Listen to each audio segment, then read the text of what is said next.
Tusanyusa abasebo n'abanyabo ku channel yaffe eno Yugi Trend Watch. Tusangibwa wano ku YouTube era nga bw'oba olunaku lw'olusoose tubadde tukusaba subscribinga, olikinge, commentinge. Olunaku lwaleero tugenda kutuusaako emboozi ya muyimbi Nakinku mu kuyimba ennyimba z'akadongo kamu Prince Paul Job Kafeero.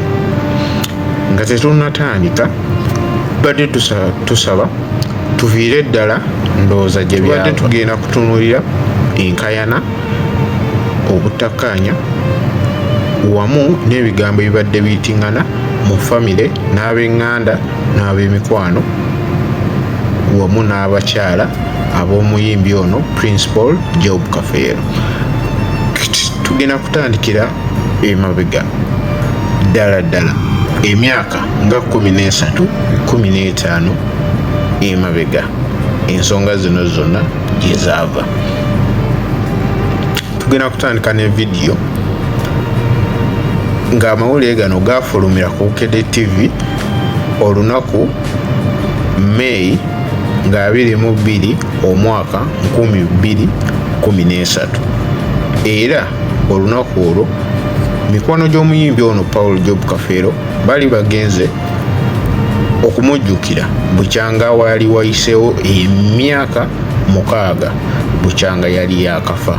Katusooke twetegereze ka vidiyo kano akaafulumira mu mawulire ga Bukedde TV ebiseera ebyo. Nga bw'omanyi ensi bw'esula etukunguza ng'egattikalabeera n'agawumbidde kwabuuse yonna ne ku bakadde nnyo ko n'abatenyo gw'otole tugasse wamu. Mikwano gye yali omuyimbi w'akadongo kamu Prince Job Paul Kafeero bakuŋŋaanidde mu kifo we yaziikibwa e Masaba Nkokonjeru okusabira omwoyo gwe nga bajjukiranga bwe giweze emyaka 6 bukyanga ava mu bulamu bw'ensi eno.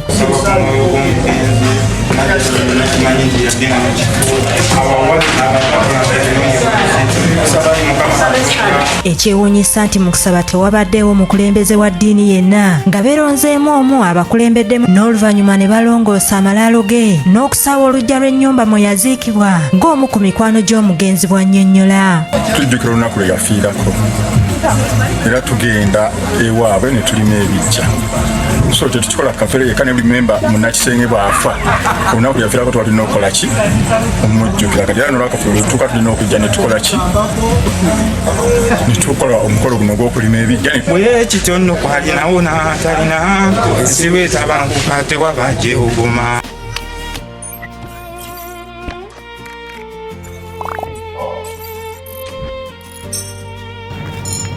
Nga tumaze okulaba vidiyo eno eya mikwano gya Kafeero nga gimaze okugenda okumujjukira emyaka 13 emabega, katukuleetere ate omukyala nnamwandu wa Kafeero, omu ku balina abaana mu Paulo Kafeero era ng'ono omukyala mulinamu abaana 2, omu amanyikiddwa nga Tone Kafeero, omulala Maaka Kafeero. Omukyala ono agamba yasisinkana Paulo Kafeero omwaka 1990 nga yakayimba ennyimba ze ezasookera ddala omwali muvubuka munange Kijjankunene n'oluyimba olulala lwali lwa oba abakazi okuwasa. Kakati era omukyala ono abaana be jini 2 ezaakolwa tezabakkiriza, naye omukyala ono agamba yatwalako Kafeero mu kkooti nga Kafeero tawa baana buyambi. Kale katulabe vidiyo eno nga bwe tweyongera mu maaso okugoberera ensonga za Paulo Kafeero nga gye zaava. Ate weerabira nti amawulire gano gengenda okutuusako gafuluma omwaka 2020 mu mwezi gwali gwa 6 era nago ga Bukedde TV. Katwetegereze amawulire gano tugobere bulungi ensonga za Paulo Kafeero paka ku nyusi. Kyemmanyi mu nnaku ezitali zawala DNA oluvannyuma lw'okuziikula Paulo Kafeero zigenda kuba zifulumye era buli omu kyemmanyi yeesunze okulaba results baana ki abanakomawo nga ba Paulo Kafeero, baana ki abagenda okukomawo nga si ba Paulo Kafeero, tabadde basinga okwogera be ba Kafeero oba abadde teboogera be ba Kafeero. Katulabe omukyalo ono bwe yali agamba. Ffenna tuyina obulumi era tetwandyagadde kuziikulayo Pawulo, naye olw'embeera eriwo etuuka okutulaga nti abaana batuuka okulaga nti bano si baganda baabwe abataatambulako na kitaabwe, ate nga n'abaana be bagamba si baganda baabwe babeeranga nabo. Taata waabwe yali abalera lwaki? Ekyokubiri, nze Kafeero natandika okulaba Kafeero okukwatagana gwali mu mwaka gwa 1990. Nga olwalina luyimba ki? Yali akayimba muvubuka munnange. Nga muli ludda gye mwasanga? Nali nkolera wakasajja Antisanize nga likodinga teepu nga yayimbira mu makula. Ffe twalikodinga ezo teepu mu studio. Nyimba ki ezo zolikodi? Okuli muvubuka munnange otegese otya mu biseera bya Kakyo kano, okuli ekijja nkunene. Nze natandika group eyo yatandika nga nze ne Paulo ne Kizito, Simon, Majanja, senga w'abaana. Abantu gye bali bayinza okuyita ne babeebuuzaako. Mulinamu abaana babiri. Baliwo na baliwa? Mulimu Kafeero Tony ne Kafeero Mark. Ono yani? Ye Kafeero Tony. Osoma oba wabivaako baki? Namala senior 6. Kati okola ki? Okola mu Lufula? Be bamu ku bebeegaana.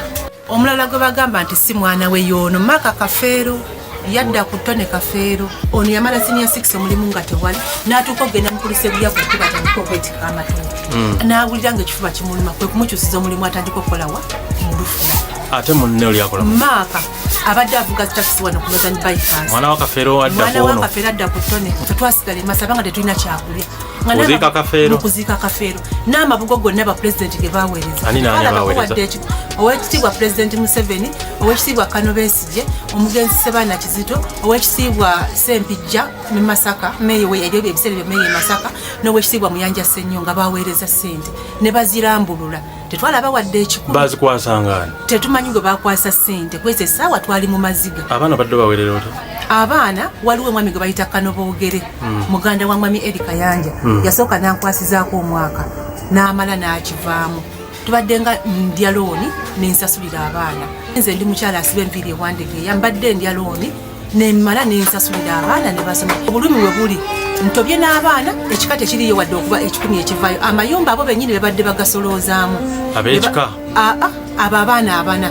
Ate era be babadde bapangisa ebibanja ne bateekako abalimirako. Era be balirizinga ettaka ne bateekako ebikajjo. Ne balirizinga mu bayindi? Mu bayindi. Era be bamu ate be bamaze ne batunda. Ate era be bamu era be bagamba be baana bokka. Abaana abana mukulu Seeguya. Oyinza okukeera ku makya n'olemera ku musajja emyaka 13 nga tofuna 10 kyofuna nti abaana babe. Bakutwala musayo mulundi ogusooka. Ne babatwala mu gwokubiri gwe nga tosobola kweyiya nti kanziruke sijja kutwalayo baana. N'otuuka n'otwala omusajja mu kkooti ng'okakasa nti abaana si babe osobola. Omuntu yakola ku musango nga Kafeero gwe watwala mu kkooti? Gwe natwala mu kkooti. Nga yeegaana abaana bo? Teyabeegaana butampa buyambi. Era owekitiibwa omulamuzi Mugoya akyali mulamu n'omukyala Rebecca yakolanga ku musango gwafuwa ne Wandegeya. Era nabo beetegefu okuyingira mu nsonga eno bajje balaga obukakafu obwaliwo. DNA ya Kafeero weeri? Anti Bisirikirwa yatugamba alina DNA ya Kafeero gye bajjisaako omwana oli Pelagia oyo gwe bayimamu Buladina. Kafeero mbi bagenda ku DNA n'oyo omwana. Kati Bisirikirwa okuggalira ekyo ekyokuziikula omwami waffe. DNA bw'aba agiina nga bw'agamba gy'aba akola ki? Gy'aba aleeta. Yajja akyogera ku DNA Kafeero? Nga waliwo omwami akayanira Buladina eyo mu kyalo e Masaba, omwami ng'avuga piki ya bbulu yali musawo Muganda. Buladina omukyala, Buladina omwana? Buladina omwana. Omwana wa Kafeero otyo? Mu maama we. Kati omusajja yali akayanira omwana wa Kafeero? Ng'amukayanira era bwe baatuuka okugenda ku DNA ne kizuuka ng'omwana teyali waawa wa Kafeero. Nga Kafeero mulamu. N'agamba mukyala we nti siina kyenkubanja.